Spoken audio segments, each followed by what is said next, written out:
Èdùmàrè fún mi lọ́kàn balẹ̀. Mo tara mọ́ ó fún mi lọ́mọ. Mo kọ́lé mọ́lé mo dúra mọ́tò. Àdúrà mi ti gbà mo yege. Gbogbo ẹni tí àdúrà rẹ̀ bá gbà ó yẹ kó dúpẹ́ lọ́wọ́ Olódùmarè ọba tó jẹ́ kí àdúrà rẹ̀ ó gbà ni, torí pé ọ̀pọ̀lọpọ̀ èèyàn ní tiẹ̀ ti ń bẹ̀ẹ́ láti ọ̀kẹ́ àìmọye ọdún ń bọ̀, ṣùgbọ́n tí àkókò rẹ̀ tí ì tó láti ní kó dá lóhùn.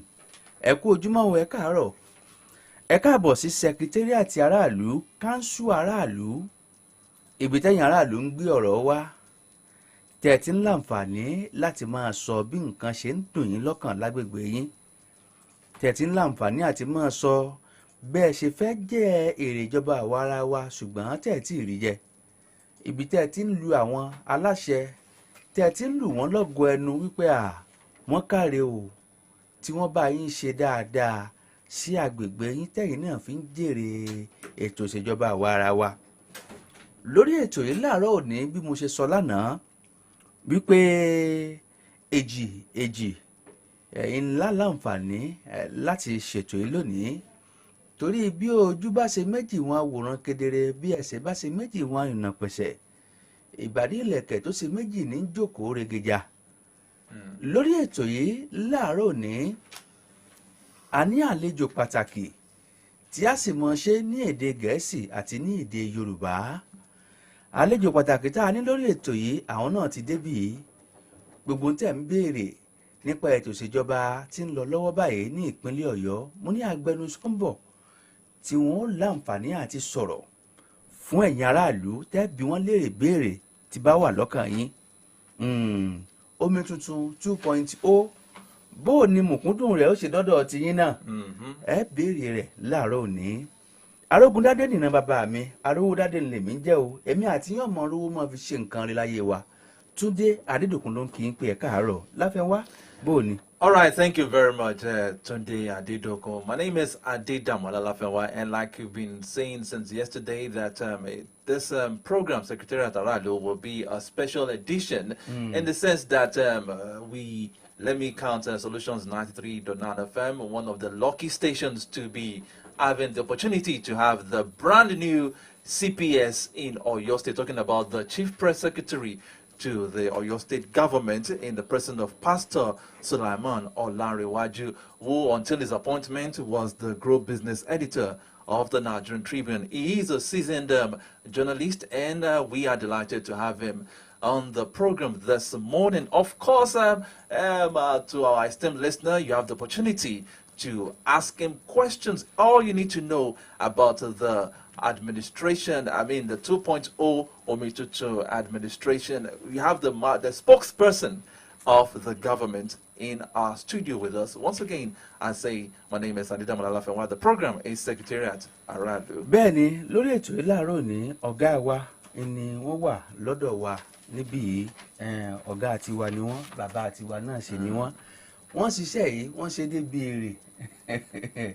Ó ní ẹni tí ó jẹ́ gómìnà ìpínlẹ̀ Ọ̀yọ́ náà fi ní pé olùṣọ́ àgùntàn Suleiman Ọlánrewájú ọ̀yá máa bọ̀ wá kó wá máa gbẹnusọ fún wa àwọn tí wọ́n ti jẹ́ ọ̀gá pátápátá ní Nigerian Tribune rí, tí ó sì jẹ́ wípé nípa kákọ̀ròyìn ká ṣe gbogbo ẹ̀ ọ̀gá àgbà ò ní wọ́n. Kí àwọn Nàìjíríà pé wọ́n kó ojúmọ́, pé wọ́n káàárọ̀. Ẹ ṣé o, mo kí yín pé ẹ gbà mí láyè láti wá síbí lénìí. Mo lè fi àsìkò yìí kí gbogbo àwọn ọmọ ìpínlẹ̀ Ọ̀yọ́ àti gbogbo wọn Nàìjíríà àti gbogbo àwọn tó ń gbọ́ wa káàkiri àgbáyé pé àjíire bí o. Good morning to you, listeners from Oyo State, Nigeria, and the whole world. I thank the management of Solutions FM for giving me this opportunity to speak to issues concerning our state. Thank you very much. Okay, all right. We are so delighted to have you here with us, sir. Like you've heard, it'll be a bilingual program. We'll be talking in English and, of course, in our mother tongue, that is Yoruba language. Okay, let's go straight to the business of the day, right? Okay, let me start by asking you this question, sir. Now, could the populace be updated on the essentials of the Omitutun 2.0 as different from the 1.0, and what should the people's expectations be? In 2.0, we are talking about sustainable development. Okay. For you to have sustainable development, that means you must have had a level of development. And everybody knows, they can testify the fact that Omitutun 1.0 was a great change in the history of the state. In 1.0, we had so many good things. Our education system improved. Our health facilities improved. In Omitutun 1.0, the security of the state got better. In 1.0, we had improved infrastructure. So in 2.0, we are looking at also health, scaling up our health facilities, improving on our education system, improving on our security, improving on infrastructure, and also improving on our lifestyle. So that the development that we have can be sustained. ó dà lọ́dọ̀ tèmi ń bì í kí ará ìpínlẹ̀ Ọ̀yọ́, ará Ìbàdàn, ará Òkè Ògùn, ará Ìbàràpá wọ́n tó kó bẹ̀rẹ̀ fún èèyàn tó bá wọn nínú ètò ìdìbò tí a dì lọ wípé òun náà nìkan ẹjẹ́ kó máa ṣe lọ, ó túmọ̀ sí pé ó kú a kí n ṣe nù. Omitutun 2.0 kí ni káwọn èèyàn máa retí tó fi jẹ́ wípé èròǹgbà wọn, ìrètí wọn tó wà lókè dandan yìí kò fi ní já sí pàbó? Ẹ ṣé, bẹ́ẹ̀ ṣe sọ, gbogbo ará ìpínlẹ̀ Ọ̀yọ́ láti Ìbàdàn dé Ọ̀yọ́ dé Òkè Ògùn dé Ògbómọ̀ṣọ́ dé Ìbàràpá, gbogbo wọn ni wọ́n pawọ́pọ̀ pa ẹnu pọ̀ pé gómìnà Mákindé kan máa ṣe lọ. Àti máa ṣe wọ̀ ni. Bẹ́ẹ̀ torí pé wọ́n rí nǹkan tí wọ́n ṣe ní 1.0 ni. Ní 1.0 ètò ẹ̀kọ́ wa ó yí padà sí dáadáa. Ọ̀pọ̀lọpọ̀ yàrá ìkẹ́kọ̀ọ́ ni a kọ́. Ọ̀pọ̀lọpọ̀ ní ọ̀rọ̀ ìlera náà ó yí padà sí dáadáa. Ọ̀pọ̀lọpọ̀ àwọn ilé ìwòsàn alábọ́dé tí tó wà ní ward ni wọ́n fọwọ́ bà. Nínú 351 wards wà nípínlẹ̀ Ọ̀yọ́, over 200 wards la ṣẹ́dé ní 1.0. Ní 1.0 ọ̀rọ̀ ètò ààbò ó bẹ́tà. Ẹ rí wípé nígbà yẹn náà la bẹ̀rẹ̀ Àmọ̀tẹ́kùn, wíwádìí la mọ iṣẹ́ takuntakun tí àwọn Àmọ̀tẹ́kùn ń ṣe. Ní 1.0 ọ̀rọ̀ infrastructure wa, nǹkan tó lè máyé dẹrùn fún wa ó bẹ́tà. Nǹkan tí àwọn aráàlú rí nìyí wọ́n fi ní kí gómìnà Ṣèyí Mákindé kan máa ṣe lọ. Àmọ́ ní 2.0 yìí nǹkan kékeré ní 1.0 máa jẹ́. Késekése la rí ní 1.0, kàsàkàsà bàbá késekése wọn la máa rí ní 2.0. Kí ló jẹ́ ní sọ bẹ́ẹ̀? Ọ̀rọ̀ kẹ́kọ̀ọ́ wa ó máa yí padà sí dáadáa. Ṣé mo kó nígbà tí gómìnà wọlé bọ́n ṣe sọ, wọ́n la ní 1.5 yunifásitì, a ní university technical, first technical university nígbà yẹn, a tún ní LAUTECH láàbọ̀. Àwọn ìgbà tó máa parí 1.0 ó ti di mẹ́ta, a ti gba LAUTECH tán. Ìwé LAUTECH láàbọ̀. Àwa àti ìpínlẹ̀ Ọ̀ṣun lájọ ní a ní àbọ̀ lára LAUTECH. LAUTECH ti wá dodidi báyìí. Ó ti dodidi báyìí. Ṣé ẹ̀dẹ̀ rí nígbà tí LAUTECH tó jẹ́ pé ìpínlẹ̀ Ọ̀yọ́ àti ìpínlẹ̀ Ọ̀ṣun náà jọ ní LAUTECH strike ni àwọn lecturers máa lọ strike àwọn ọmọléèwé náà, but láàrin ìgbà tí a gbà tán àti ìgbà tá a parí àṣàkóso tó tẹnubodò yìí, LAUTECH ti di the best state university in Nigeria. You can check that. So nǹkan tá à ń sọ nísìnyí pé tí 1.0 bá dá bẹ́ẹ̀ yẹn, 2.0 máa dá lọ́pọ̀lọpọ̀ jù bẹ́ẹ̀ lọ. Torí kí ni pé ọ̀gá wa gómìnà Ṣèyí Mákindé wọ́n fẹ́ fi ìtàn balẹ̀ wípé tíyàn bá jẹ́ second term governor kò ní láti relax. Láti ìgbà tán ti bẹ̀rẹ̀ Omitutun 2.0 iṣẹ́ ni. So kí àwọn ará ìpínlẹ̀ Ọ̀yọ́ ẹ jẹ́ ká fọkàn balẹ̀. Bí mo ṣe sọ tẹ́lẹ̀, késekése la rí ní 1.0, kàsàkàsà bàbá késekése la máa rí ní tomato ní dáadáa. Gbogbo àwọn tẹ́ ẹ̀ kálẹ̀ yìí ìnáwó ni owó tó sì ń wọlé yìí ṣó tó ṣe gbogbo nǹkan yìí bó ní ìpínlẹ̀ Ọ̀yọ́ bó la ti fẹ́ ṣe tá a fi rí owó gbọ́ bùkátà ọ̀pọ̀lọpọ̀ nǹkan yìí àti pé ṣé àpò mọ́ jòǹbì kankan ṣáà ṣe tá àti fẹ́ di. ṣe ní ara nǹkan tí gómìnà ṣe ní 1.2 ni pé wọ́n mú okòwò economy ìpínlẹ̀ Ọ̀yọ́ wọ́n mú gbòòrò sí expanded economy. tẹ́ bá wo according to àwọn World Bank wọ́n ní Ìbàdàn is the second fastest growing city in Africa. Wow. ẹ lè check.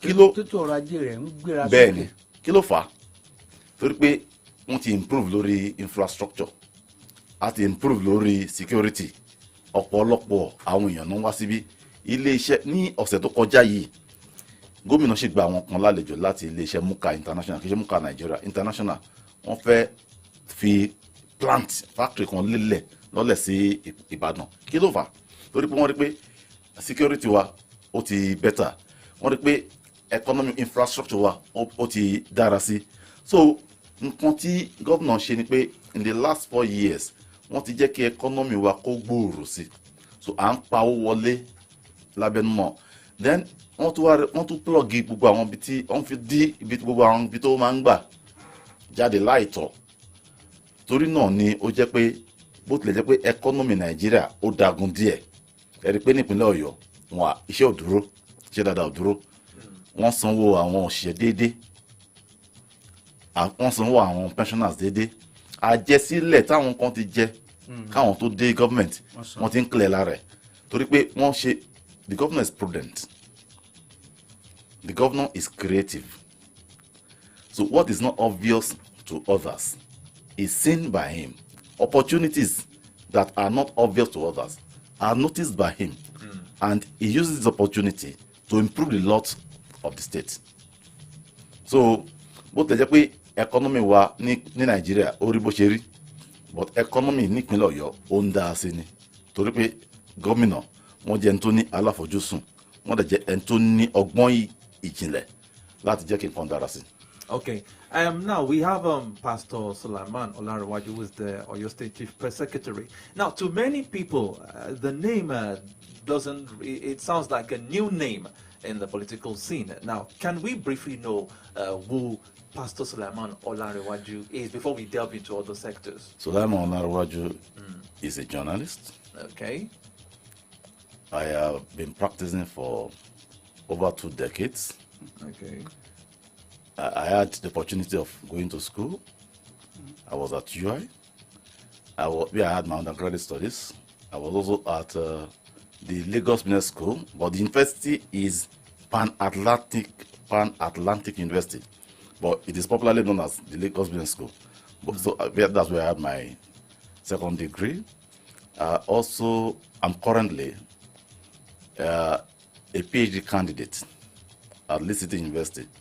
That means I've done all the coursework. I'm just to submit my thesis. So that is who I am. I am a journalist. I'm a public analyst. And I love Oyo State. Okay. Ó dáa, ṣé kí n mú ìbéèrè yìí? Àbí? Ó tẹ̀wájú. Ìbéèrè tí mo fẹ́ béèrè ni pé àwọn ibì kan bẹ nínú omi tuntun 1.0 tí ìdàgbàsókè òde láwọn bí ẹsẹ̀ kùkú. Ọ̀nà wo ni a fẹ́ gbà láti jẹ́ kí ìdàgbàsókè kó dé àwọn ibi yìí? Ṣé mọ̀ pé gómìnà lè wà ní ibi gbogbo, gómìnà sì mọ ibi gbogbo, ṣùgbọ́n gómìnà ní àwọn tí ń bá wọn ṣiṣẹ́ papọ̀ tó pọ̀ àgàgà bí irú ẹ̀yìn yìí. Níkànnì sì rèé àwa ní àwọn ètò tí àwọn èèyàn ń sọ bí nǹkan ṣe ń lọ lágbègbè wọn. Irú ẹ̀lẹ́wà yìí tá a pè ní sẹkítẹ́ríàtì aráàlú, káńsù aráàlú rèé. Oríṣiríṣi àwọn èèyàn náà ti pè pé lọ́dọ̀ àwọn níbi báyìí àgàgà àwọn tí wọ́n wà lọ́yọ̀ọ́ òkè Ògùn láwọn ibi tó yẹ pé èèyàn kan tí ẹ mọ̀ wípé ibẹ̀ wà lára ìpínlẹ̀ Ọ̀yọ́ tí wọ́n sì ń jẹ̀yà nǹkan kan tàbí èkejì á ṣe ojú òpó síta láìpẹ́ yìí jẹ́rìí báwọn èèyàn ṣe máa béèrè oríṣiríṣi nǹkan. Ọ̀nà wo ni ìdàgbàsókè ó fi dé àwọn agbègbè yìí torí ọ̀pọ̀lọpọ̀ ẹjẹ́ ńlá fún yín wọ́n ń pè páwọn òrìṣẹ́ àwọn alága ìjọba ìbílẹ̀ àwa náà sì ń pè wọn ò yọjú. gbangba láwa yìí. Well, ní omi tuntun 1.0 nǹkan tí gómìnà ṣe ni wípé wọ́n gbájúmọ́ àwọn infrastructure máa bínú ìdàgbàsókè tó máa so gbogbo ìpínlẹ̀ Ọ̀yọ́ pọ̀. Irú nísìn a ṣe títì láti Mọ́níyà dé Ìsẹ́yìn, láti Ìsẹ́yìn dé Ògbómọ̀ṣọ́, láti Ọ̀yọ́ dé Ìsẹ́yìn. Lórí yẹn through yẹn gbogbo major center major zones ní ìpínlẹ̀ Ọ̀yọ́ náà ti ọwọ́ wọ́n ti sún wọ́n pọ̀. Now ní 2.0 yìí nǹkan tí gómìnà ní àwọn máa gbájúmọ́ jù ní bí àwọn ẹsẹ̀ kùkú báwọn náà ṣe máa jẹ̀gbá ládùn ìjọba tó wà ń ta ẹ̀. Ẹ jẹ́ kí n fún yín ní àpẹẹrẹ kan. Ní ọ̀la lágbára Ọlọ́run máa flag off títì tuntun tó ń fẹ́ ṣe ní àkóbọ̀ lẹ́yìn àkóbọ̀ Ọlọ́run dá tó máa lọ já ẹgbẹ́ bí ìgbèríko Ìbàdàn ní gbogbo rẹ̀. Ó wá já Ọ̀yọ́ padà. So ìyẹn a máa flag off lọ́la. Bẹ́ẹ̀ ni. Mo níbẹ̀ lópin ọ̀sẹ̀ yìí ní àwọn ará abẹ́ wọn dùn. A máa flag off lọ́la. Àǹbàlẹ́ àti ìsìsó ń gbọ́ o. Bó ṣe máa rí káàkiri nìyẹn. Gómìnà tí lo ọ̀sẹ̀ méjì nínú omi tuntun yìí wọ́n ẹ̀dẹ̀ rí pé ìyẹn náà fi bẹ̀rẹ̀. Ìyẹn fi dá lójú pé lágbára Ọlọ́run gbogbo àwọn àwọn agbègbè tí wọ́n ti rí ìfọ́jà ìjọba yìí tó bó ṣe yẹ wọ́n máa rí ní omi tuntun 2.0. Okay, it is believed that our state, that is the Pacesetter state, is extremely blessed with natural resources, talking about the solid mineral resources, and of course we are also blessed with great tourist centers. Now, how does the new administration, or the Omitutu 2.0, hope to leverage on these two sectors, talking about the solid mineral development and tourism, at least to generate more revenue for the state? The governor has been looking at the solid mineral sector. The only challenge there is that, it is a federal government thing, but we are looking at how the state can benefit from it. It is something that is already on the table, because the people in whose domain these minerals are not benefiting from it. Just like the what's it called, the crude oil thing too. Because it is a legislative issue. But in spite of that, the governor is seriously looking at how we can work around the legislation so that the people can benefit and the state also can benefit from the deposit that we have in our state. Now, talking about the tourist attractions. Yes. That in part one of this administration, I'm talking about 1.0. The governor did something about this suspended lake in Ado-Awaye. Thank you very much. And that was just to test run the whole thing. And we have seen the response. We have seen the outcome. We have seen that with just a little tweaking of what already exists, we saw what happened. So in this dispensation, the governor will look more at those things and how the state can tap the benefits of these things. Jẹ́ kí n polówó ọjà kan méjì tí ń bẹ wájú mi ṣe lórí ọ̀rọ̀ àlùmọ́ọ́nì àti àwọn ibi ìgbafẹ́ tí ń bẹ ìpínlẹ̀ Ọ̀yọ́. Èmi àti yín lọ́rọ̀ tó pọ̀ ńbẹ̀. Àwọn ibì kan ń bẹ tí mo mọ̀ pé ìjọba mọ̀ tí màá tún rán ìjọba létí. Àgàgà ní Ìbàràpá àti àwọn òkè Ògùn yẹn. Aṣọ a ní nǹkan. Ṣé Ìbàràpá lẹ́yìn tí wá? Ìbàdàn lèmi. Ìbàdàn ní Olúyọ̀lé, ọmọ àyín lèmi. Ẹ jẹ́ n polówó ọjà nígbà tí mo bá padà dé. Ní Ìbàdàn tá a wà ń bì náà, a ní àlùmọ́ọ́nì ń bì kan, ṣùgbọ́n Haúsá wà ń wá, Gambian wà ń wá, Malian wà ń wá, kò wá sọ́mọ ìlú yìí tó ní láísẹ̀nsì ń bẹ lọ́wọ́. Níbẹ̀ ló kó wa lọ́lọ́dẹ, à ń wa mining bẹ̀, àwọn precious stone kankan yẹn. Gbogbo ọlọ́dẹ olójú oró, ìjọba ìbílẹ̀ Olúyọ̀lé, Fálànsá nkankan. Àwọn ọmọ àbà ní wọ́n tún wá ń ṣiṣẹ́ ẹ̀sìn àwọn tí ń gba àtọ̀runwá tí ń gba láńsẹ̀ǹsì ó yẹ kí ká sọ̀rọ̀ lórí ẹ̀ ẹ jẹ́ n polówó ọjà yìí lẹ́mìí gbèsè. ẹ ǹlẹ́ arákùnrin ǹjẹ́ ẹ lè fún mi láàyè láti fi ọ̀rọ̀ wá yín lẹ́nu wò. wò ó sárábìnrin mi ò ráyè rárá. mi ò dín gba àkókò púpọ̀ àmọ́ bí ẹ bá rí mílíọ̀nù kan náírà báyìí kí ni o lè. níbo màá pààrọ̀ ẹ̀rọ ọba ẹni sọ̀rọ̀ mi lẹ́yìn náà màá raṣọ gidi màá dúró rẹ màá tún wá dínà mọ́ nílé mi láti máa rí status mi wò màá wá dọ́là bíi alára ọ̀pọ̀ ti sún nìyẹn o. bẹ́ẹ̀ lọ sí ìpínlẹ̀ àwọn mílíọ̀nìyà kó o sì ṣe bó ṣe wọ̀ ọ́ pẹ̀lú FCMB mílíọ̀nìyà promo ẹlẹ́ẹ̀kẹsàn-án rẹ̀ ṣàfikún ẹgbẹ̀rún mẹ́wàá owó tó fi pamọ́ sínú àpòsùn FCMB rẹ fún 30 ọjọ́ bí ìwọ bá sì jẹ́ oníbàárà tuntun fi ẹgbẹ̀rún mẹ́wàá náírà sínú àpòsùn FCMB rẹ fún 30 ọjọ́ kó o sì darapọ̀ mọ́ àwọn olóríire tí ó fi mílíọ̀nù náírà ṣèfàjẹ́ tàbí ẹ̀bùn owó lóríṣiríṣi NLRC àti FCCPC buwọ́lù FCMB èmi àti báǹkì mi. For this Naija wey we dey so, say you no hold cash no mean say wahala dey o. You wan send money to Maale for villa, just use Momo. You wan buy recharge card or data plus jollificate 15% bonus when you recharge, just use Momo. You wan pay for market wey you buy, just use Momo. You fit use Momo run plenty things without cash. As long as you get Momo account, no cash, no wahala. And e dey easy to open o. Just dial *671# to open Momo account o. Set your PIN, transfer money from your bank account or inside your Momo account to fiam make you fit dey pay for anything, send and receive money sharp because life dey simple with Momo. You go jollificate 15% bonus anytime you recharge with Momo. Ó yẹ jẹ́ àjọ rìnrìn àjò tọ̀tẹ̀ yìí ká gbé yín dìràbàyè. Káwa náà lọ nírìírí bí bá ti ṣe ń ṣẹlẹ̀ ní pápá àṣeré ti Atatürk Olympic Stadium tí ń bẹ ní Istanbul lórílẹ̀‐èdè Turkey níbi tí òpin ìfẹsẹ̀wọnsẹ̀ ìdíje Champions League tí ó ti láǹfààní àti wáyé láàrin ikọ̀ ẹgbẹ́ agbábọ́ọ̀lù Manchester City àti Inter Milan. Solutions 93.9 FM àtúngbé tuntun dé tọdún tó kọjá lẹ́rí tẹ́ ẹ wí tọdún eléyà àtúnyàtọ̀ Champions League final experience. Ẹ̀yin lẹ́lẹ́fẹ́ bí tó fẹjú torí ààyè ò gbà wá lọ́dún tó kọjá Cottage Lounge ní For Real Event Center Mobile Ring Road Ìbàdàn ni ó ti láǹfààní àti wáyé o. Ọjọ́ àbámẹ́ta Sátidé ọjọ́ kẹwàá oṣù kẹfà ọdún 2023 yìí láago 4 ìrọ̀lẹ́. Ó ní gbogbo ètò ti tò. Bákan náà lẹ máa predict ẹ̀tún gbẹ̀bùn lóríṣiríṣi. Bí DJ yẹn bá ti ṣe ń lọ láàmú yànnàná live and direct. Àwọn òṣèré ìtàgbàlagbà lóríṣiríṣi náà ti wà lẹ̀. Bẹ́ẹ̀ ni Kenzo and Friends àwọn náà tún dá wa lára yá o. Ọ̀fẹ́ ní gbogbo èèyàn ó wọlé lára àwọn tó ṣàtẹ́rọ̀gbọ̀jì. Ó ní Cottage Lounge, Amber Energy Drink, Suma Foods, Champions League final àtọ́dún yìí àtàrùkùlálá.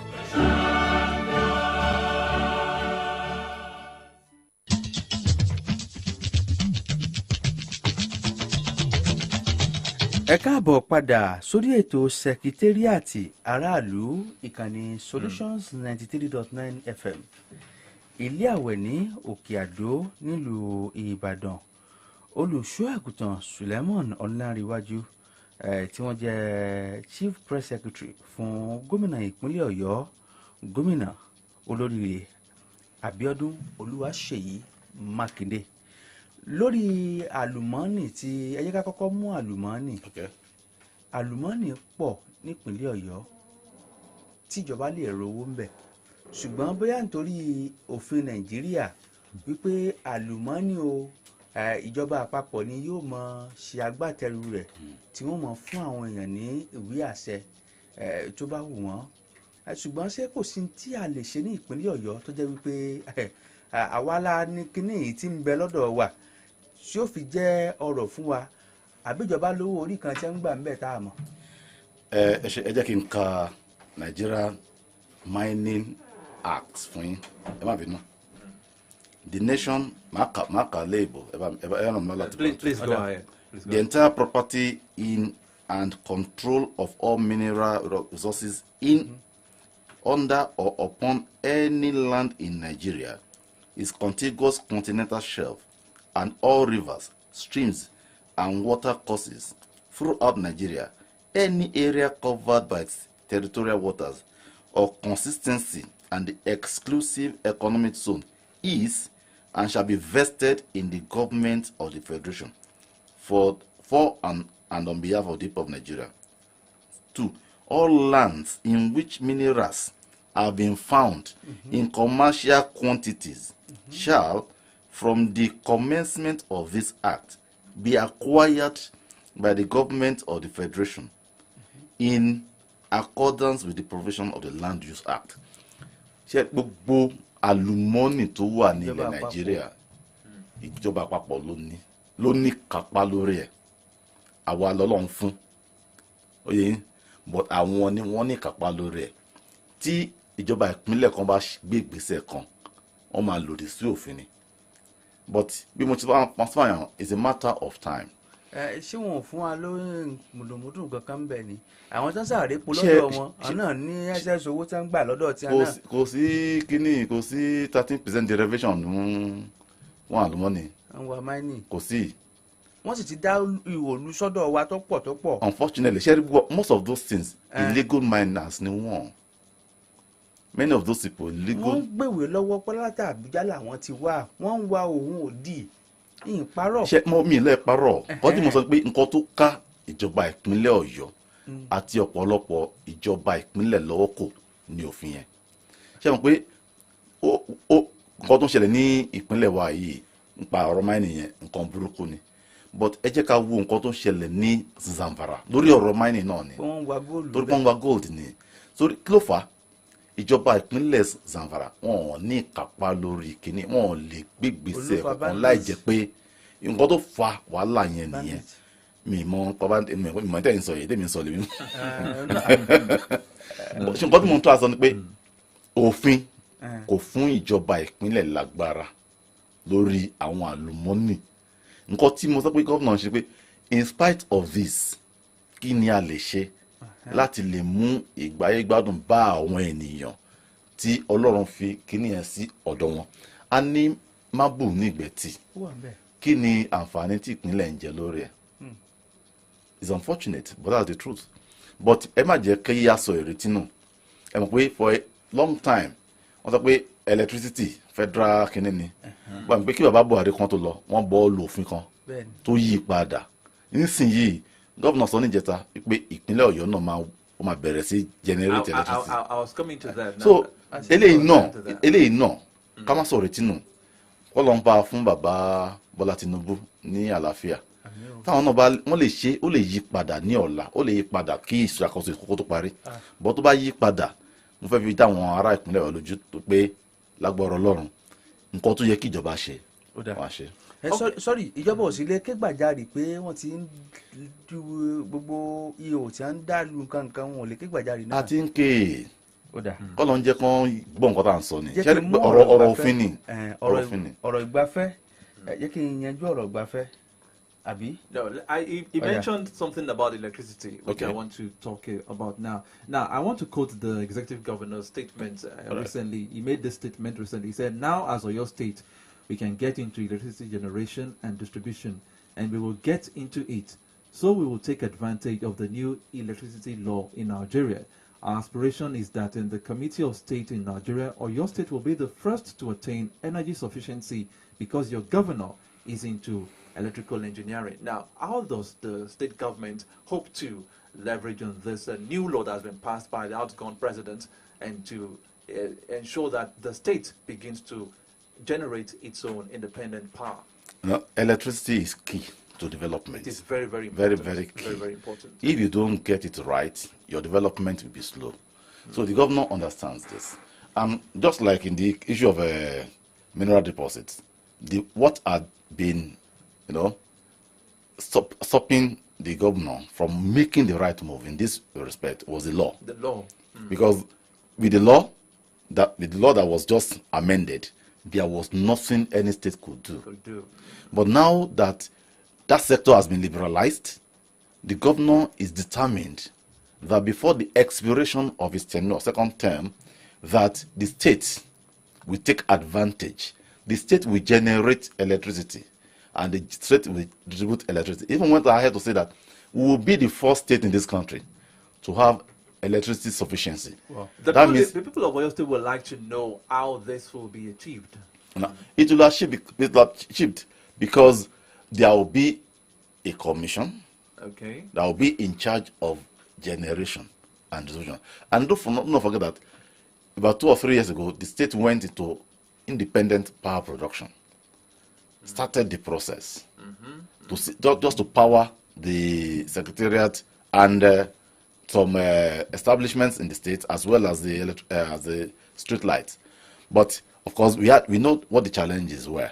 But now that those hindering factors have been removed, Oyo State people can look forward to 24/7 electricity supply by God's grace. Let me tell you what is going to happen if we should achieve that. It's going to improve productivity in the state. Now look at your station, for instance. You can imagine how much you spend on diesel. Definitely. Now, if you don't have to spend that much on diesel, that means you can expand your facilities. You can employ more people. You can deliver more value to people. So if we're going to get this right, and it's going to boost our economy, it's going to create employment opportunities for our people, it's going to increase revenue to the state. And that means the state will be able to do more for its people.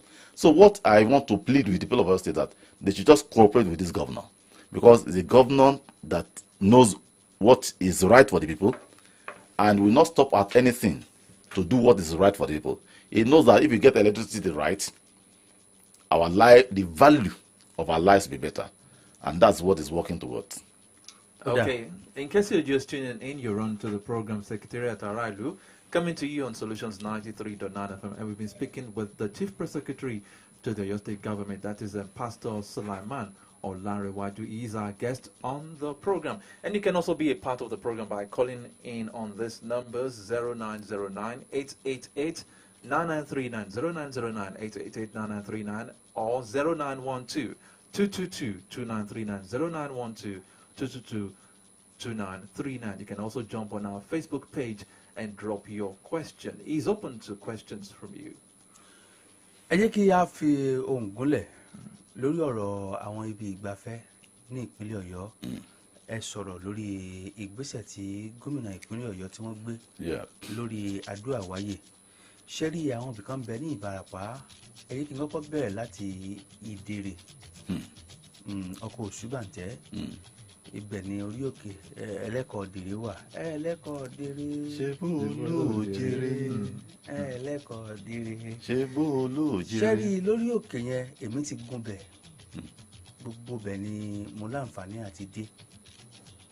Mo láǹfààní àti dé ibi tí ó jẹ́ wípé wọn ò fẹ́ kí àwọn tí wọ́n jára àtàgán ó débẹ̀. Ṣùgbọ́n torí ìfẹ́ tí àwọn tó wà ń bẹ̀ ní sí mi, jẹ́ mọ̀ pé oníròyìn ni mí láti ní pé àfọ̀n rere rẹ̀. Torí ìfẹ́ yẹn. Ṣé rí ibi ìgbafẹ́ tó tó bẹ́ẹ̀ ńláyé yìí ò sí. Ibẹ̀ ló odò ìbejì wà lórí òkè. Ibẹ̀ lóríṣiríṣi àwọn ìtàn ńláńlá wà.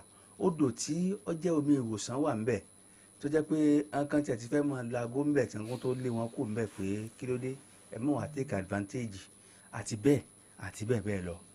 Bẹ́ẹ̀ bá kúrò ńbẹ̀ ń tẹ́ ẹ bọ́ sí Ayétẹ̀ orí òkè Ìsámú, orí òkè Asáwó níbẹ̀. Ibẹ̀ ìní jagunjagun wọn, ìní ṣéènì ló ti rọ̀ wá tó gbé lọ tó ju ṣéènì gbogbo ẹ̀ sì wà ńbẹ̀. Àwọn nǹkan afẹ́ ńlá ó wà ńbẹ̀ yẹn. Bẹ́ẹ̀ bá dé Ìdèrè, bẹ́ẹ̀ bá dé Tápà lè ń pe orí òkè tó wà ńbẹ̀. Àwọn ibìkan ń bẹ tó yẹ pé tẹ́ ẹ bá kọjú síbi àárín tayín méjèèjì ẹ ra àwọn ancient àwọn èèyàn tí ń nájà ńbẹ̀ àti débẹ̀. Orí òkè ẹ rí odò ńlá ńbẹ̀, ẹ rí ìlù tí wọ́n ń lù ńgbà táwọn bàrìbà ń dà wọ́n láàmú tó jẹ́ pé bí èèyàn bá gbé ìlù yẹn tó bá lóun fẹ́ mọ gbé lọ kò ní rí nǹkan kan mọ́, tó bá tún gbé padà lótùn tó mọ rí nǹkan tó jẹ́ àwọn nǹkan mèremère tí a wá wo àwọn ìtàn ibi tí à ń lọ káàkiri àgbáńlá ayé gan tá a rí pé kò kàn tí ẹ̀ ṣe kíni kò lóòrìn tó ti wá kò tí ẹ̀ súnmọ́ ti wá rárá. Màá fẹ́ kí ẹ bá ìjọba sọ̀rọ̀ kí wọ́n tún gbé ìgbésẹ̀ àti bí àti ó pọ̀ gan àwọn ibi tí èmi kàn lè ṣàpèjúwe nu. Èrúwà náà ń bẹ gbogbo ẹ̀ wà ń bẹ. Ọlọ́run ó ràn wá lọ́wọ́. Ṣé rí ìtàn yìí mò ń sọ fún ọ̀rẹ́ mi kan nílùú òyìnbó tó jẹ́ òyìnbó. Ó sọ pé wá òun ó wù òun kó òun wá ṣùgbọ́n ètò ààbò Nàìjíríà ní àkókò tí nǹkan le ó ní mi ò ní jẹ́ kó òun wá. Tí mo rò pé a máa fi rí owó tó pọ̀ ní ìpínlẹ̀ Ọ̀yọ́ tí ó di pé àwa gan mọ̀ wá àwọn èèyàn mọ̀ wá fún pilgrimage lọ́dọ̀ wa bì í. ṣe rí nǹkan tẹ́ sọ yìí nǹkan ńlá ni torí pé bó ṣe yẹ kó rí nìyẹn ṣé ló yẹ ká sọ di nǹkan tó jẹ́ pé gbogbo àgbáyé wọ́n máa wá ní Brazil Rio Carnival ẹ̀ẹ̀kan ló máa ṣe lọ́dún àwọn kan wà tó jẹ́ pé iṣẹ́ kan tó máa ṣe lọ́dún kan nìyẹn and wọ́n á make enough owó tó máa last one for 1 year ṣe rí culture and tourism ó yẹ kí àgbájúmọ̀ ṣe mọ̀ pé nǹkan tí ó ń ṣẹlẹ̀ ń sìn yìí ni pé gómìnà ti rí àǹfààní tó wà ń bẹ̀ mo sọ pé wọ́n fi ti Adó Àwáyé wọ́n fi test run wọ́n dẹ̀ tẹ̀lé pé ọ̀nà wà ń bí báyìí so ní omi tuntun tó yìí lágbọ́n lọ́wọ́ wọ́n máa ṣiṣẹ́ lé lórí mi ò lè sọ fún yín pàtó pé báyìí ni ìgbésẹ̀ tó máa gbé because a ṣì ń jíròrò lórí ẹ̀ ni but nǹkan tẹ̀yìn sọ fún mi yìí èmi kan dàbí pé kí n lọ síbẹ̀ kí n lọ wo ni.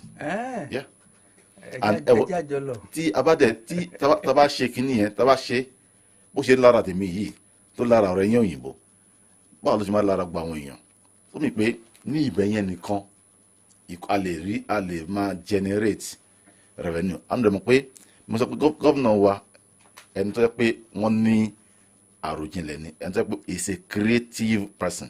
tí wọn bá wà creative gbogbo olú ò lè sọ wípé kí wọn tó mọ àbọ̀ padà. bẹ́ẹ̀ ni ṣe mọ̀ pé bọ́jà òye information fún mi ń sìn yìí information is power information is knowledge information fún mi ń sìn yìí tí mi náà bá tó dé láti pé gómìnà ń gbọ́ báyìí tí ṣe mọ̀ pé èyí táwa Adó Àwáyé là ń sa ti àwọn àyókù tá a mọ̀ pé kéèyàn forí balẹ̀ kó máa rí àwọn tó ń nájà níbi kan yẹn yà pé nǹkan ńlá ni so lágbára Ọlọ́run a máa ṣiṣẹ́ lé lórí bẹ́ẹ̀ sọ yìí màá jẹ́ kí gómìnà mọ̀ọ́kọ́ màá lọ bá wọ́n dẹ̀ adé ń ṣe ìjíròrò lórí náà so àfilẹ̀ náà kún ọ̀tá à ń ṣe so a lè dá sí. 0909 8 mẹ́ta 9939 0909 8 mẹ́ta 9939 091 2 márùn-ún 939 nọ́mbà tẹ́yìn ọmọ Nàìjíríà ó pè sí tẹ́ fi béèrè ṣẹ́ra àwọn béèrè tí a ti ń béèrè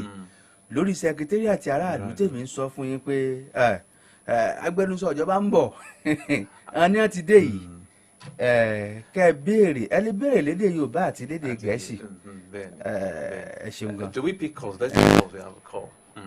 Hello, good morning. Hello, good morning. Good morning. Yeah, this is Tolu, and I'm calling from UI. Okay, let's have your take. Let's have your question. All right. Okay, I agree with our guest. Okay. You see, let me start by saying I think we are blessed to have someone like Governor Shemakinde here in our state. Thank God. Because he has been doing things in a different way. He has made them understand that politics is not business as usual.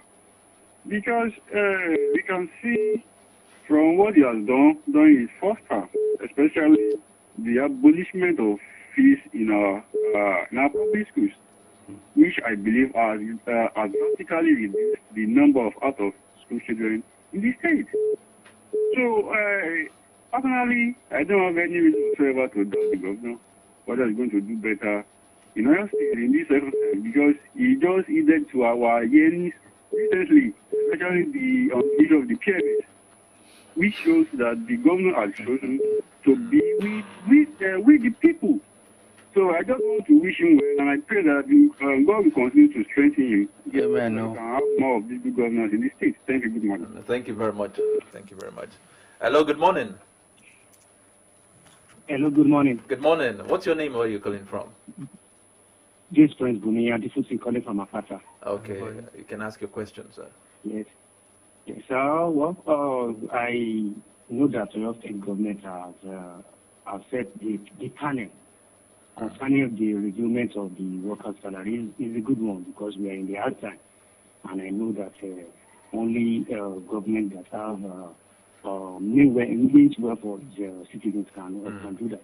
See, I want him to work hand in hand with the president-elect in making sure that our electricity is stable, and also will provide a enabling environment, because it's one of the major problems this country is facing, and he promised that he will work with the President Tinubu.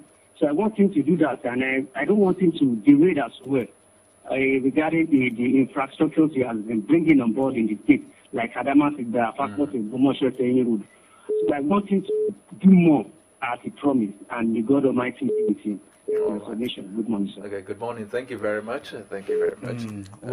Jẹ́ kí n polówó ọjà tí ń bẹ wájú mi ń bí torí mi ò lọ́rùn gbèsè àbí ṣé kí n filẹ̀ sí ọlọ́run. No. Let's take this commercials. Ẹ kú kalẹ̀ à ń bọ̀. Hey, my name is Alex. I've been a content creator for a while now, and I always try to innovate to keep my audience entertained and engaged. When 5G came into Nigeria, I thought it was all noise, like the normal hype, gang, and all that noise. But boy, was I wrong. Because I've hosted virtual concerts, partied with my followers in the metaverse, created skits with creators in other countries without ever having to leave my room. I can shoot a movie without being on set. Hey, now that's a godsend. With all the money I've spent on cabs this year, if there's one thing 5G has done right, I would say it's made it easier for me to do me. With MTN 5G, it offers hyper-fast internet speeds, seamless buffering, and applications that can only be possible via its quality data capabilities. No pijuju, not MTN 5G. Now available on iPhone. MTN. What are we doing today? Saleko is a jungle. Everyone does what they must to survive. Gangs of Lagos don't land for Prime Video and are the #1 film. So make una go watch am. E get better stars like Toby Bakri, Adeswe Tommy Wellington, Chike, Iyabo Ojo, and more. Plus the genge action we them do for the film. Chai! Now for only Prime Video you fit watch Gangs of Lagos, and then go first give you 7 days free trial. Terms and conditions deal. Oh yeah, check out to Prime Video.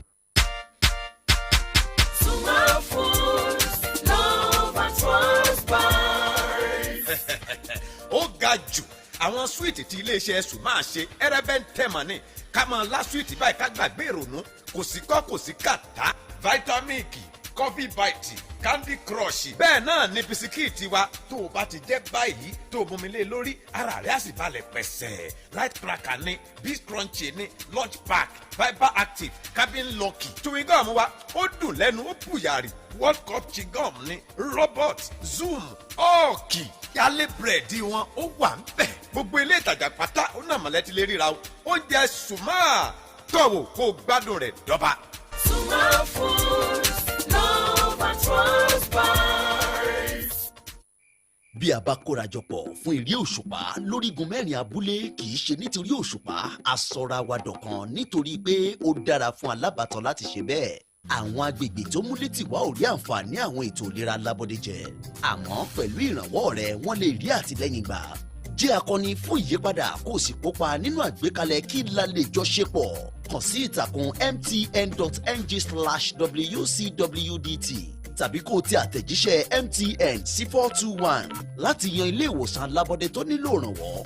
Yíyan ilé ìwòsàn yóò tẹnubodò ní ọjọ́ 17 oṣù kẹfà ọdún yìí. Lápapọ̀ ẹ̀jẹ̀ ajẹ́ ó ṣeé ṣe. Mo dé sí Ọlọ́run fanú bá mi ṣe. Gbogbo aládùúgbò ó yẹ ká gbójú kúrò lára èèyàn. Kájọlọ kẹ́pẹ́ Ọlọ́run nínú ìpàdé àdúrà lágbára olóṣù mẹ́ta yẹn o.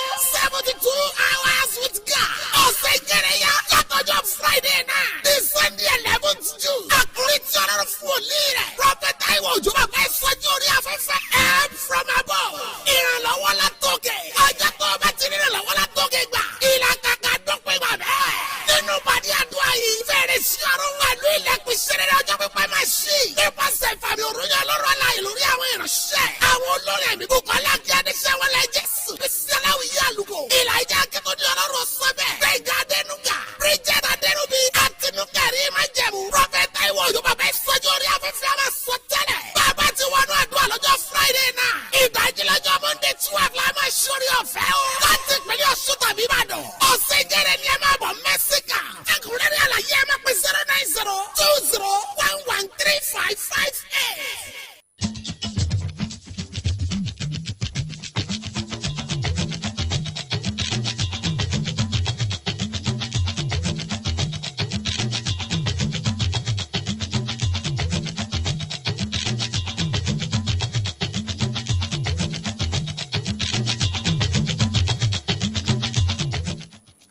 ẹ káàbọ̀ padà sórí ètò tá a pè ní sẹkítẹ́rìàtì aráàlú iléeṣẹ́ rédíò Solutions 939 FM ilé àwẹ̀ ní Òkè Àdó ńbàdàn ibẹ̀ ni a wà yìí.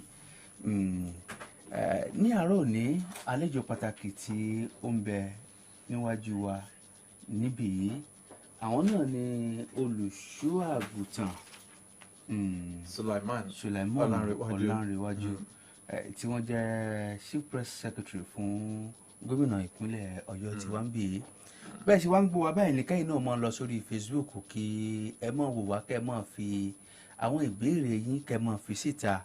Olúfẹ́mi Ayọ̀délé ti kí wa ayọ̀ ní tèmi Amos Sulaiman Sheriff Adégbóyèga Adérẹ̀mí ìyẹn wà nù Mustapha Taiwo Adébáyọ̀ Tìmílẹ́yìn ti bọ̀ ọmọdé Adékúnlé wọn náà ti béèrè àwọn ìbéèrè tiwọn náà síbẹ̀ torí lọ pé Adéyẹmí àwọn sọ̀rọ̀ nípa LAUTECH Ògbómọ̀ṣọ́ ni kò yẹ ká tún mọ́ padà síbẹ̀ mọ́.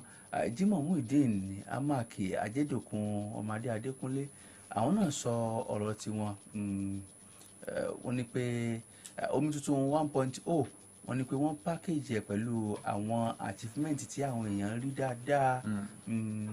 Wọ́n ní wọ́n gbìyànjú ṣùgbọ́n 2.0 yìí kí a má jẹ́ kí ìgbìyànjú yẹn kí ó dúró. Mariam Yétúndé àwọn náà sọ tiwọn náà pé ká má jẹ́ kí ìgbìyànjú kó dúró. Bákan náà ni Ìmáfojì Peters àwọn náà sọ tiwọn. Olúwaṣeun Ruth àwọn náà sọ̀rọ̀ nípa omi tuntun 1.0 ẹ̀pẹ́ 2.0 yìí pé kájọ kí gbogbo ẹ̀ kó tún tẹ̀ sọ́wọ́ iwájú sí i torí àwọn èèyàn nífẹ̀ẹ́ gómìnà ìpínlẹ̀ Ọ̀yọ́ gan. Ẹ jẹ́ ká gba ìpè sí ẹ̀yin èèyàn béèrè tẹ́ bá fẹ́ béèrè 0909 888 9939 091 25 939 ẹ̀yin tẹ́ wà ní òkèrè +234 9044 222939 Ambali Asisi ọ̀nà àkóbọ̀ tẹ́ ń béèrè fún iṣẹ́ ti bẹ̀rẹ̀ ń bẹ̀ báyìí o. Okay, before we start getting calls, I have to ask this question from you, sir. Yeah. Now, we are still going through the removal of subsidy issue all over the nation, and we know the hardship it has brought on the people. You know, we have people not being able to afford buying this petrol, and it has even caused a surge in the transport fare. Yeah. What's the government doing, or what's the government doing to at least to alleviate the sufferings of the people? Because I've seen some people that told me that this administration is not really doing enough, because they were expecting that probably the buses should have been rolled out, the Sheyi buses should have been rolled out to subsidize fare and stuff like that. So I'm asking you now, what is the government doing to alleviate the sufferings? Thank you very much for this question. On Monday,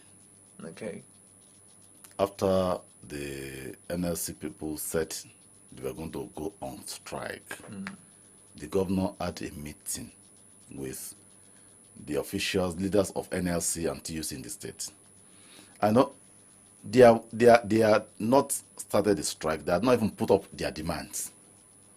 But the governor, because he's a proactive leader, invited NLC and TUC to a meeting where they had discussions, and it was agreed that a committee should be set up to look at reviewing the minimum wage. You know, the federal government just had its own consultation, I think 2 days ago. But in this state, we had already started that. And what are we looking at? We know that 30,000 minimum wage is no longer realistic. So the governor put up the committee, set up the committee, and the committee has 8 weeks to look into that. And also, I'm aware that there are steps, you know, to, like you said, these Omitutun buses, they will be out. We are looking at the logistics. They will be out so that they will convey people from, you know, we have a transport company in the state. They will be out. They are already out. They are out. I mean, the buses are out. We know we have a transport company in the state. Yes. That convey at reduced fare. Subsidized fare. Yes. So that one is already on. But that's the one that will affect everybody. The one that will affect the workers, that's a salary review committee. And this one that affects workers will also impact on the state as a whole. Because when workers' salaries are reviewed upward, that means their disposable income will increase. If their disposable income increases, they'll be able to patronize more. No, they'll be able to buy what they have always been used to buying. So it will not affect negatively the woman on the street, the tomato sellers, the meat sellers, all of them. So when every 28 days and every 30 days, the government up until now released about 7 billion naira into the economy. 7 billion naira, that's a lot. In form of salaries? Yes, pensions. Okay. Now, because of the removal of subsidy, the disposable income of workers will reduce. We may release 7 billion to the economy, but what we get out there really will not be that 7 billion because of the hike in fares and the rest of them. So the government is already working on ensuring that through payment of salary to these workers, every part of the state gets the benefit because workers will have enough to patronize their customers.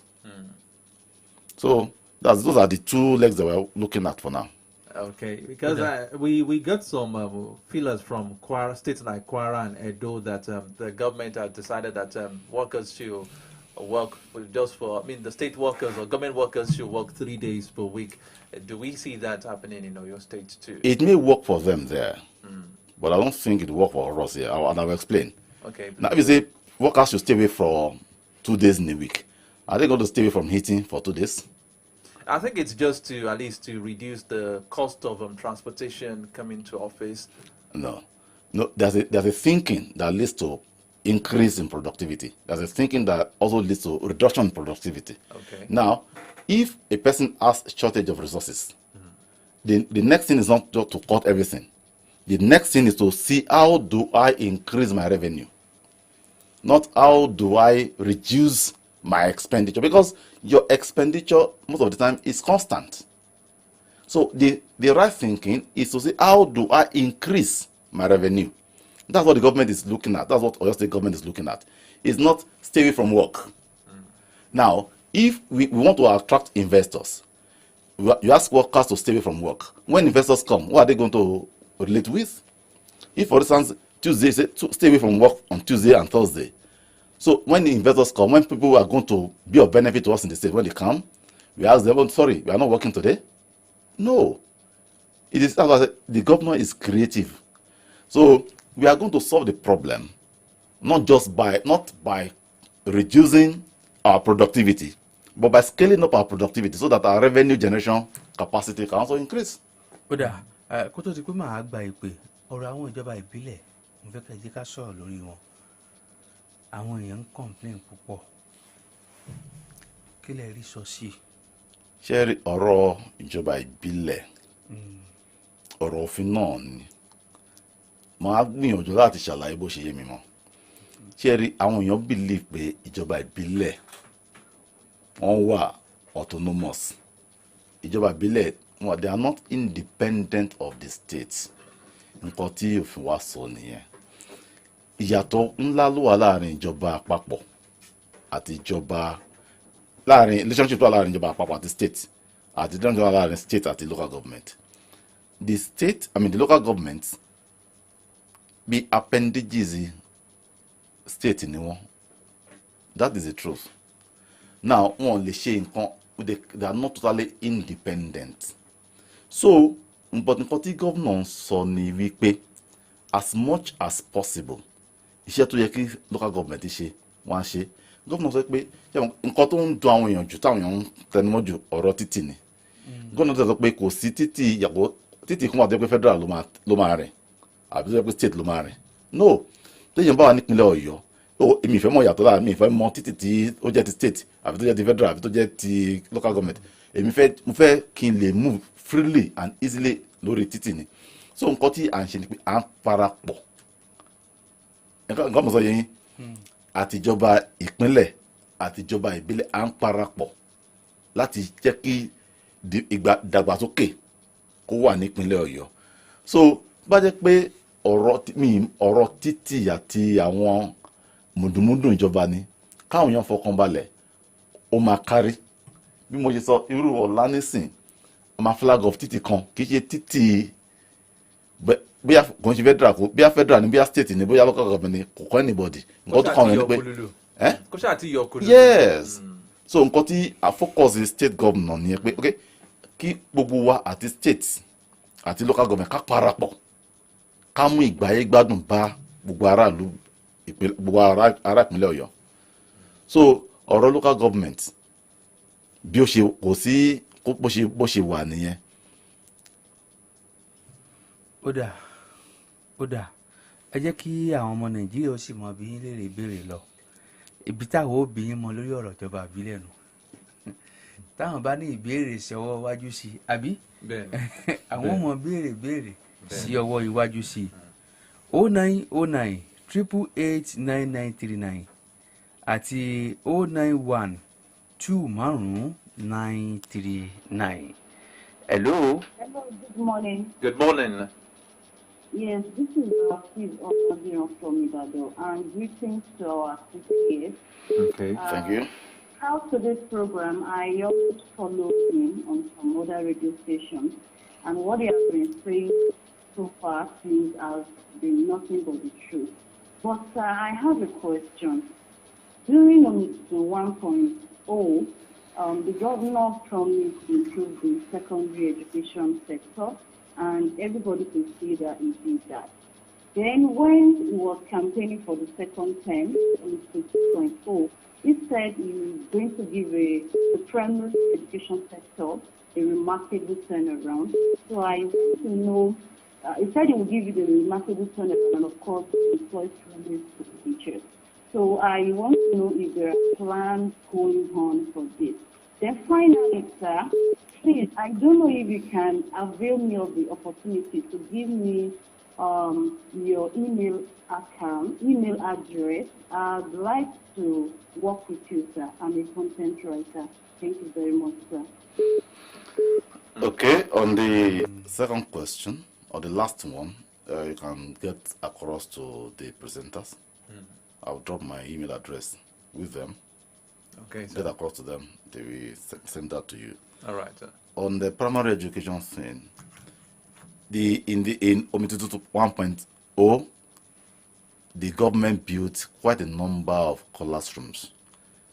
I am tempted to say that the number of classrooms that were built within the last 4 years, that number was unprecedented in the state. Because this suburb, what previous government did by not making the counterpart funds available, we didn't have that problem these past 4 years. The governor, as soon as assumed duty in 2019, made the funds available, and that's why we are able to build so many classrooms in the last 4 years. I know that there are still deficits. If we have had deficits of over 20 years, we cannot clear the deficit in 4 years.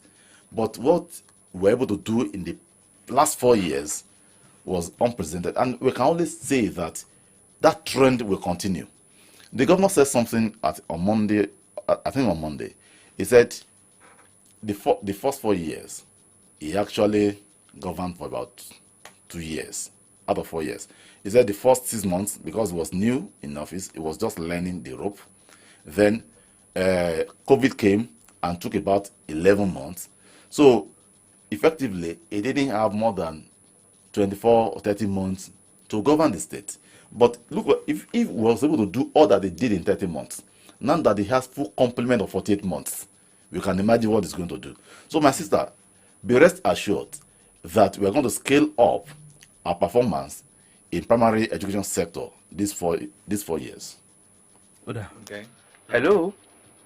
Ẹ̀rẹ́ káàárọ̀ Mrs. Agboola láti Sọ́kà ní òpópónà Àbọ̀ọ̀dẹ̀ skul wa Fárúkù community tá a sọ láti ẹjọ́ ẹ̀mẹ́gbàgbé wa sọ fún ọlọ́lá jùlọ wa. Ẹ ṣeun gan. Màá ṣàlàyé ẹ̀ fún yín. Wọ́n ti ń pè sórí ètò yìí ṣe díẹ̀. Fárúkù ní Sọ́kà. Ilé ìwé alákọ̀ọ́bẹ̀rẹ̀ wọn ń bẹ̀, àwọn community ni wọ́n dá alẹ̀ tí wọ́n kọ́. Ìwọ̀n àrò péjọba ti gbà lọ́wọ́ wọn nísàn-án tí àmọ́ wọn bá ṣèdánwò wọn lọ sí ibi tí wọ́n ń pè ní Àbọ̀ọ̀dẹ̀ láti lọ rí ṣe ìdánwò ń bẹ̀ ó wá jìnnà síra wọn gan ni wọ́n á ní pé àwọn ibi tí ó jẹ́ bí àwọn àgbègbè tó ṣẹ̀ ń dìde lẹ̀ wọ́n ń sọ́fà àwọn iléèwé alákọ̀ọ́bẹ̀rẹ̀ tó jẹ́ tìjọba gan torí ẹ mọ̀ pé àwọn èèyàn ń wọ́n ń sọ̀gbẹ́ dìgboro ni kí ni ìjọba ìpínlẹ̀ Ọ̀yọ́ fẹ́ ṣe fáwọn ará agbègbè wọn àtàwọn ará agbègbè míì náà táwọn iléèwé ti ń jìnnà sí tó yẹ pé àwọn community náà ń wò pé ẹ jẹ́ ká yọlẹ̀ bíi plọ́ọ̀tì méjì ilẹ̀ fún iléèwé o kí a sì kọ́ káwọn máa lò ó bẹ́ẹ̀. ṣe rí nǹkan tó fẹ́ sọ fún àwọn ará agbègbè mi ọ̀bí gbígbèsè yẹn Faruku ẹ bá mi kọ́lé Faruku nǹkan tó yẹ kán ṣe ni kán lọ sí Ministry of Education kí wọ́n invite wọn kán hand over school yẹn fún government. gbogbo ẹ̀ náà ti ṣe kò bọ́ sí dáa bó ṣe má ṣe fẹ́ ni. ok nǹkan tí mo tún lè sọ ni pé bóyá tó bá lè kọ ìwé sí ẹ̀yìn àbí tó bá lè kọ̀wé kémi ó rí tó máa lè follow pẹ̀lú tó bá ti ní Commissioner for Education máa lè follow pẹ̀lú wọn láti pé kí la lè ṣe torí tí àwọn èèyàn tó bá tiraka tó bá kọ́ ilé ìwé ó yẹ kó easy fún wọn láti jẹ́ kí ìjọba gbà lọ́wọ́ wọn tó mi mọ nǹkan tó lè fà bọ́ tí n bá ní gbogbo information èmi á fi ṣiṣẹ́ ṣe fún wọn. hello. hello ẹ káàárọ̀. ẹ káàárọ̀ o. Adérónkẹ́ ni láti Muslim. à ń gbọ́ yín o. mo dẹ̀ kí àlejò yín náà sí ti wà.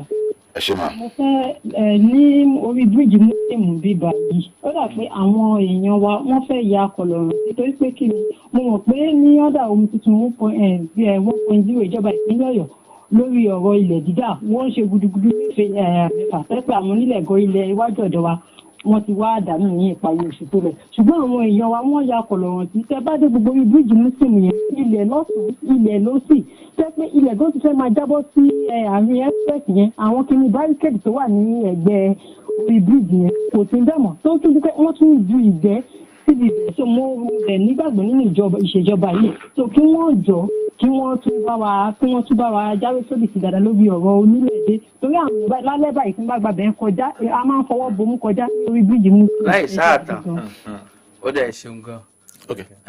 ṣe rí ọ̀rọ̀ nípa ọ̀rọ̀ lè yìí ó fẹ́ẹ́ sórí ẹrù báyìí àwọn èèyàn gbélé ẹ̀sẹ̀gbẹ́ títì gbé sí gbogbo ẹ̀ kí ni ìjọba fẹ́ ṣe nítorí Ọlọ́run. ṣe é rí ìjọba ẹ̀fẹ̀ tó máa pẹ̀gùn àjànàkú màá ló orin kan fèrè ẹ̀yin náà mọ bí iwájú yìí Òkè Àdó ìbò ṣe rí nígbà kan. àdúpẹ́.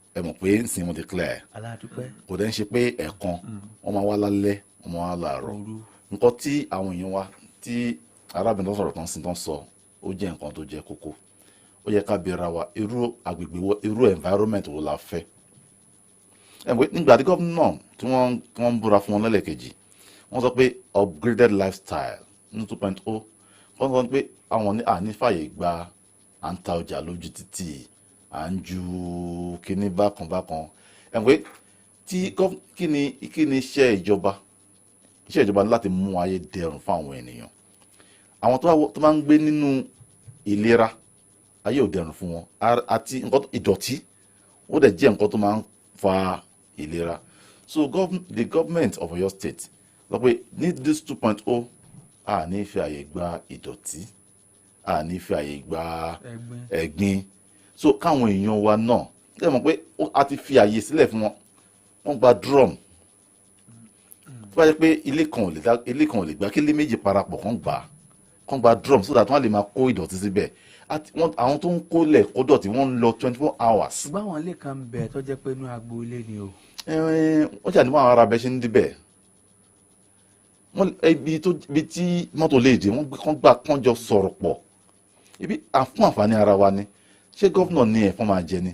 ṣùgbọ́n ọ̀rọ̀ gorojo ní gorojo ọ̀hún ṣé a lè padà sí ọ̀ká wá ọ̀nà míì tí ó tún jẹ́ pé ládùúgbò kan o ibi tí ẹ̀ mọ̀ gbé ìdọ̀tí yín sí nìyó tí ọkọ̀ wà á kó ṣùgbọ́n tí ilé kọ̀ọ̀kan tí ó máa sanwó. yes ṣe mọ̀ pé kí ó tó ti pé ìjọba tó tẹnubodò kó parí wọ́n tú ìgbìmọ̀ waste management board wọ́n tú wọn ká wọ́n ti ṣẹlẹ̀ lórí kí ni nǹkan tá a fẹ́ ni pé kí àgbègbè wa kó dùn wò a fẹ́ invite àwọn investors ṣé investors ló máa lọ síbi tó dọ̀tí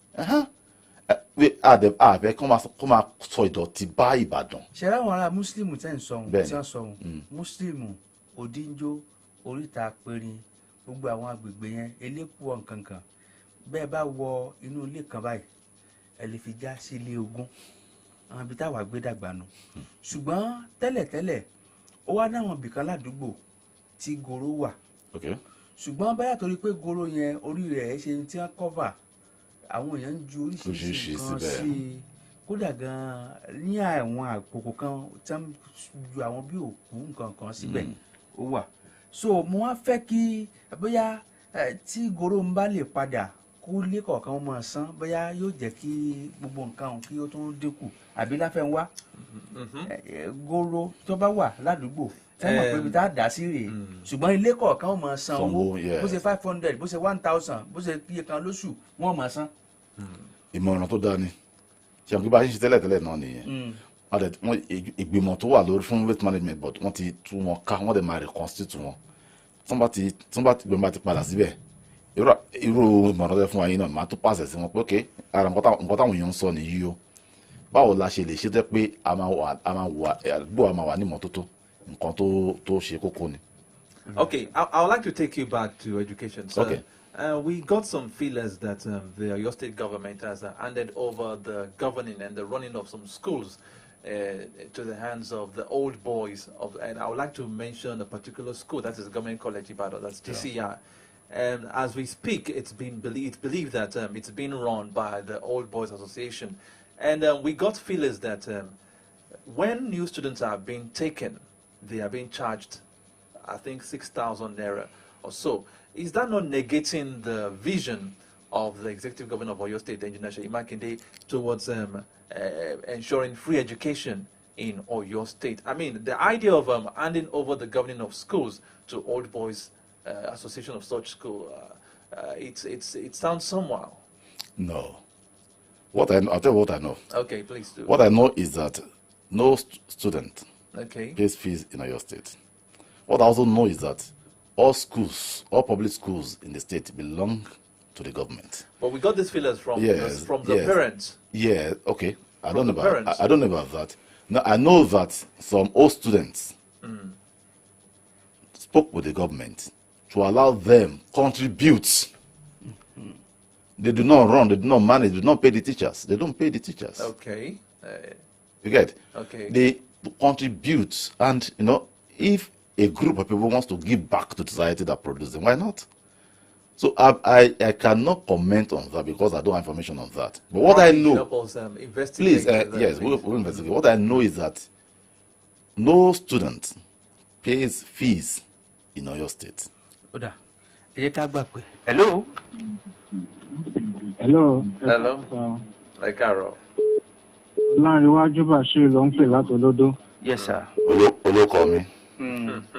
Yes, sir. Ìbéèrè àkọ́kọ́ ni pé ọ̀nà wo ni ìjọba máa ń gbà láti fi checkmate activities àwọn honourables wa. Because àwọn honourables tó kọjá lọ iṣẹ́ wọn ẹyọ kankan. Number 2, ní ọ̀nà olódó láti olódó lọ sọ́nà ìyànà fàlọ́n. Odò ọ̀nà ti wá wọ́ gidi. Ẹ̀ẹ́dì tó fi dé báńdìrì wò. Tí òjò tó rọ̀ láàárọ̀ yìí a fẹ́ lo wákàtí kan gbogbo mọ́tò ti takú tán ẹjọ́ kíjọba bá a ṣiṣẹ́ fast track. Ẹlẹ́ẹ̀kẹta onítọ̀ pítù tó ń ṣe fáwọn oníkòrò. Ẹ sọ lánàá. National infection bẹ́ẹ̀ ni hospital ẹ ṣé wọn ò lè lo apá kan káti ẹ̀ sọ́ di Adé Ọ̀yọ́ kẹta ni káti ẹ̀ forúkọ wọn sọ di Adé Ọ̀yọ́ kẹta. Wọ́n bá a ṣe ní normal hospital káwọn ẹ̀yà lọ́mọ lè máa torí kò sọ hospital kankan láti gbogbo bẹ̀rẹ̀ látọ̀nà òwú báyìí ìdí òwòrò hospital tó tóbi kankan táwọn èèyàn lè lò tí in case of any emergency ẹjọ́ bẹ́ẹ̀ bá a ṣiṣẹ́ ló ẹjọ́.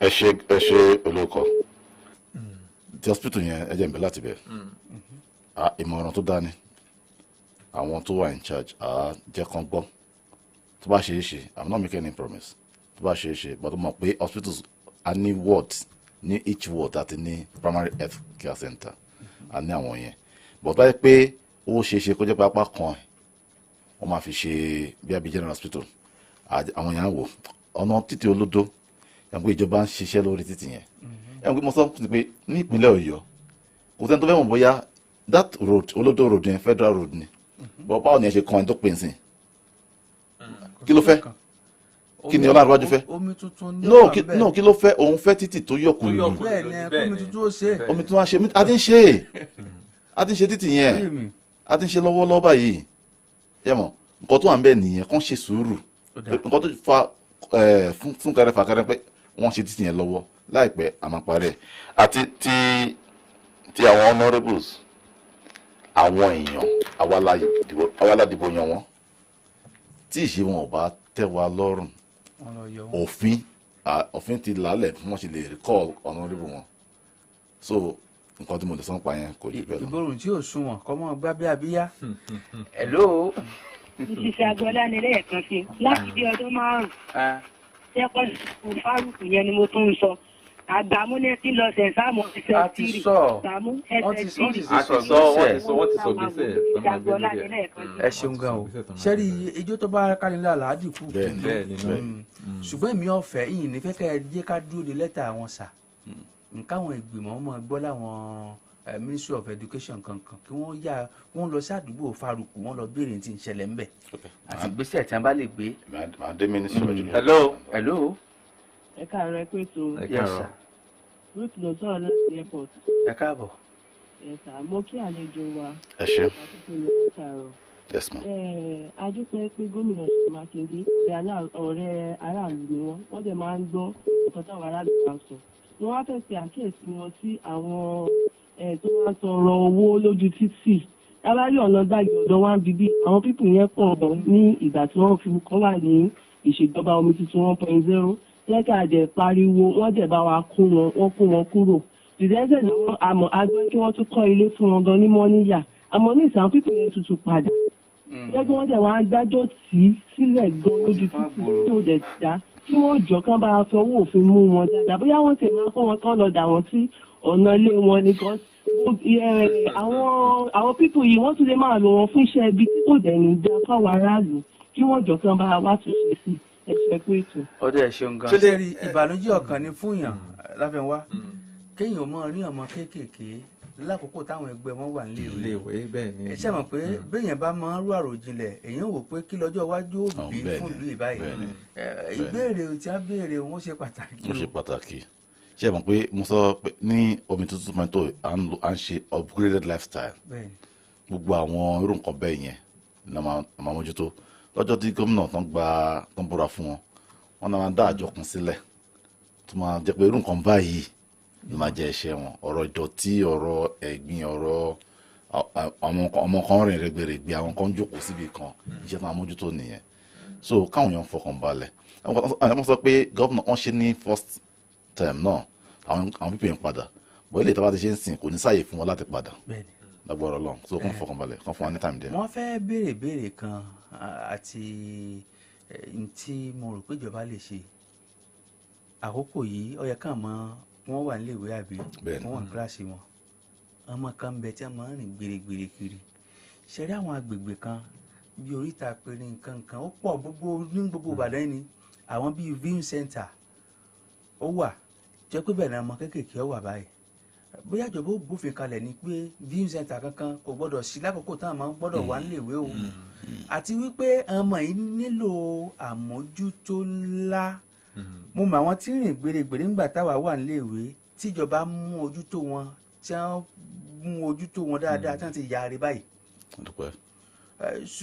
ọmọ yìí bóyá iléeṣẹ́ ọlọ́pàá àbáwọn civil defence ni ó ṣiṣẹ́ pẹ̀lú Ministry of Education ọmọ tí wọ́n bá ti mú ìyá òbí rẹ̀ gbọ́dọ̀ yọjú sí ministry bóyá tí yóò ṣẹlẹ̀ nu mo fẹ́ kẹ́ bá mi gbé ìgbésẹ̀ lórí ẹ̀sà. Out of school children. Yes. Out of school children. They're not out of school. They're actually going to school, but they refuse to attend school classes. They'd rather be roaming around. Okay. We'll work on that. I will communicate this to Minister of Education. Okay. And I also want to plead with parents. I want to play with parents. Ìjọba kọ́ ló máa ṣe gbogbo ẹ̀. Ìjọba fún everybody ni o, ara ṣe ìjọba ni. But àwa náà láti ran ìjọba lọ́wọ́.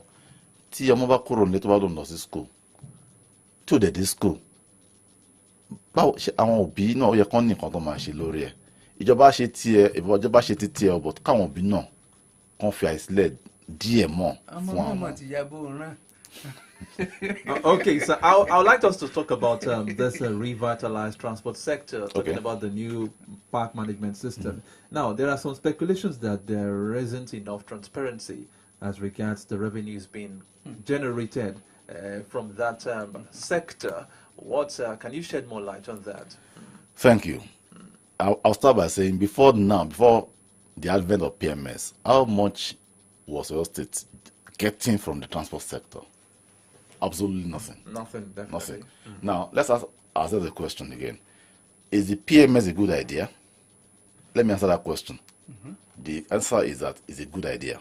Why? If it was not a good idea, Ogun State would not have copied it. Ekiti State would not have copied it. Because they would not have copied it. That means it's a good idea. Now, is anything so good that it cannot be improved upon? No. Every good thing must be reviewed to improve upon it. That's what the government has done.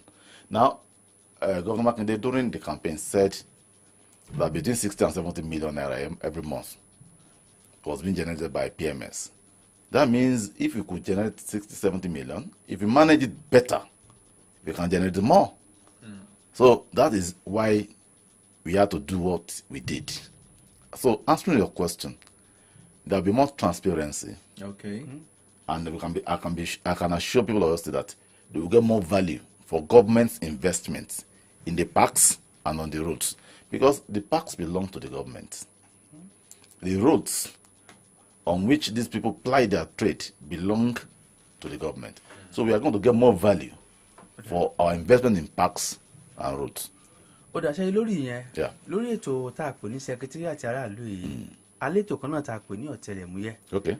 Àwọn ọ̀rọ̀ kan bẹ tí a sọ lórí ọ̀tẹlẹ̀múyẹ́ nípa ètò ààbò àlákọọ́lẹ̀ àwọn tí ń warin nípínlẹ̀ Ọ̀yọ́ ọlọ́kadà ni o onímárúwá ni o onímọ́tò ni o sà ọmọ kankan lè dé láti apá abìkan ní ìsìn kó gbọ́kadà kan dé ó bẹ̀rẹ̀ sẹ́nu àwọn kan bẹ tí ń sùn sí àwọn junctions káàkiri ńbàdàn yìí tí ò sì yẹ kó rí bẹ́ẹ̀ bẹ́ẹ̀ yẹn bá pọ̀ nílùú kan tó lọ sí ìlú ibòmíì pòun fẹ́ lọ rèé ṣòwò ńbẹ̀ ṣèbí yóò sá àgbálé àbí yóò lówó orí tí ọmọ san àti bẹ́ẹ̀ bẹ́ẹ̀ lọ a fẹ́ kí ìjọba ìpínlẹ̀ Ọ̀yọ́ kí wọ́n ṣiṣẹ́ lórí ẹ̀ ṣé wàá mọ̀ bí tí àwọn ọlọ́pọlọ wà àrà ìfọ̀rọ̀ sí pé tíjọba bá lè mú lò ẹni wípé ṣe rí àwọn mọ́tò ọ̀kadà márúwá kí oníkálukú kí wọ́n wà registered kí wọ́n ní nọ́mbà tí wọ́n kọ sára ọ̀kadà wọn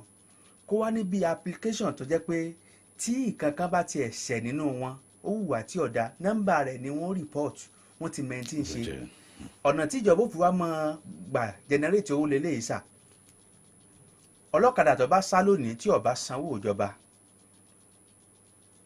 tí wọ́n máa ti ń gíìfù tíkẹ́ẹ̀tì báyìí ni wọ́n ti máa kọ nọ́mbà wọn lẹ̀ wọ́n ti gbé sórí system bọ́ọ̀ bá sá fọ́sẹ̀ kanjọ́ tí wọ́n bá mú ọ sanwó ìjọba o bí mikra bá sá tí ó sanwó ìjọba àbí tó yẹ kó san lọ́sẹ̀ kan ọ̀sẹ̀ méjì ìjọ́ tí wọ́n bá ti mú tíkẹ́ẹ̀tì tó fi sanwó fọ́sẹ̀ kan ọ̀sẹ̀ méjì bó ló lọ tó ń sáàkì nọ́mbà rẹ̀ wọ́n ti mọ̀ yóò jẹ́ kí àpò ìjọba tí ń jò lórí transportation yóò jẹ́ kó dí.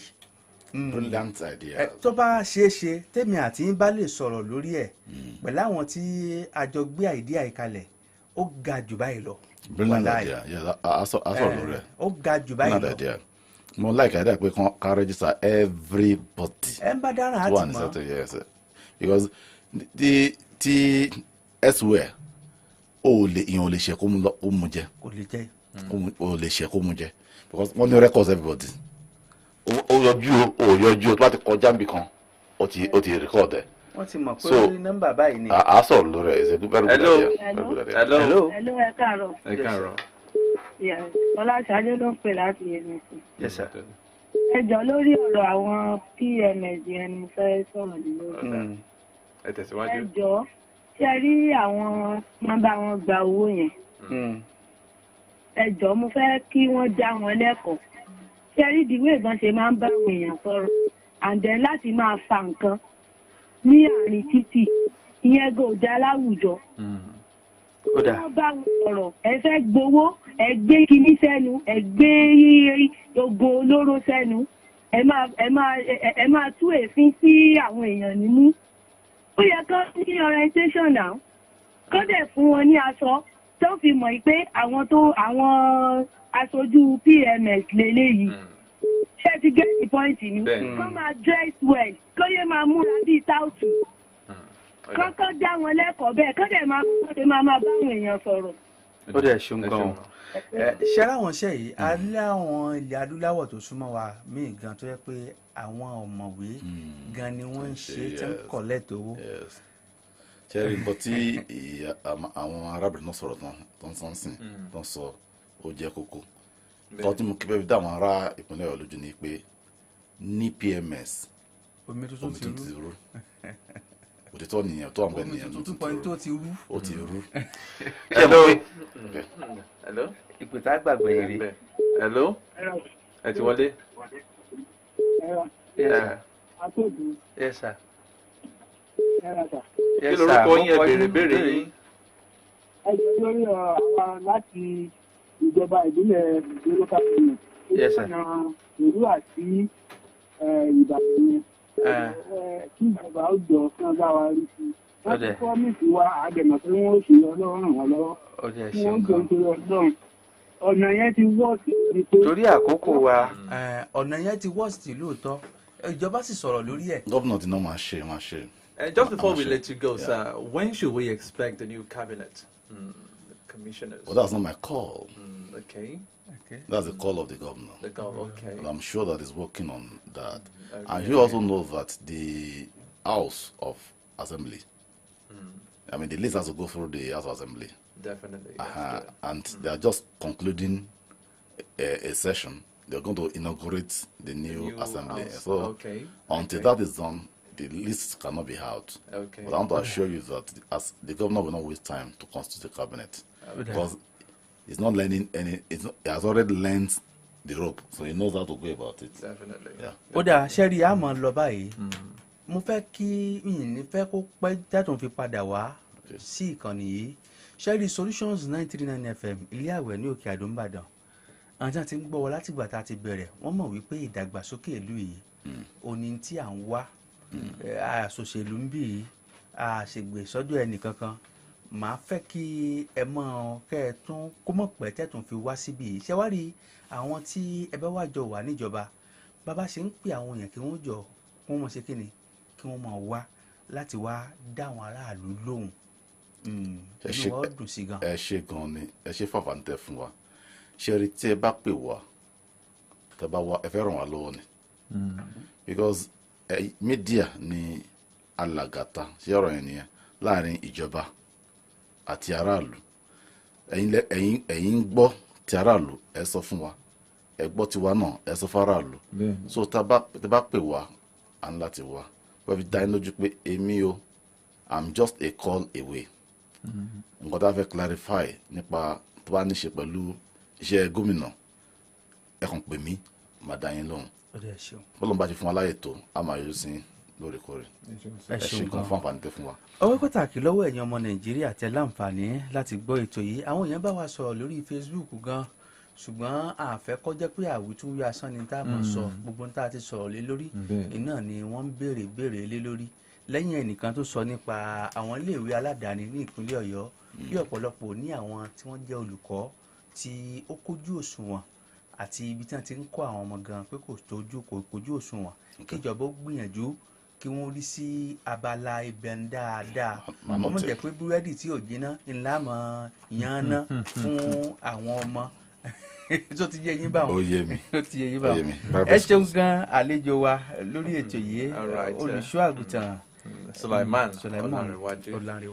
I'd like to say a big thank you to you for being a part of the program, sir. It's a wonderful time with you on the program. Thank you very much. All right. We're speaking with the Chief Press Secretary to the Oyo State Governor, that is Pastor Sulaiman Olanrewaju, and he's been able to shed so much light on so many issues on the program. My name is Adedamola Lafenwa, wishing you a very wonderful day.